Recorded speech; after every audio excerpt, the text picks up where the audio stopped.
faut mourir. Quand on parle de la mort, c'est la mort de la nature charnelle. Tes désirs charnels doivent mourir. Et tu dois avoir les désirs du Saint-Esprit.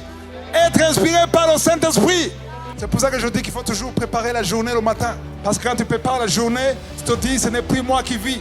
Quand je sors, c'est toi. Quand je vais au travail, le patron, il me verra, mais en réalité, ce n'est pas moi, mais c'est toi. Quand on m'agresse, ce n'est pas moi qu'on agresse, c'est toi qu'on agresse.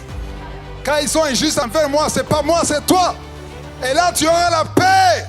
C'est pour ça qu'on se lamente. Quand tu comprends que ce n'est plus toi, que c'est Christ, ça veut dire que tu l'invites à être présent dans ta vie. Pourquoi est-ce que le diable t'attaque? Souvent, il t'attaque parce qu'il te voit. Je dis que le diable t'attaque directement parce que c'est toi qu'il voit.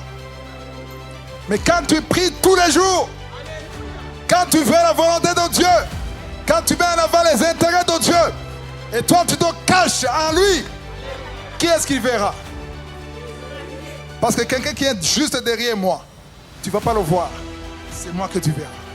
Voilà pourquoi le diable sait que si tu ne pries pas, si tu es découragé, si tu es frustré, ce n'est pas Jésus, c'est toi qu'on verra. Amen. C'est pour ça que dans certaines situations, n'essaie pas de te défendre. N'essaie pas de lutter. Laisse Dieu combattre pour toi.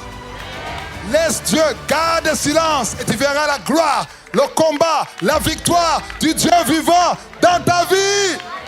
Ça, c'est pas seulement pour les choses spirituelles. Dans tout ce que tu fais, il est là et il combat pour toi. Mais tout ce qu'il veut, il veut que tu disparaisses et qu'il vive.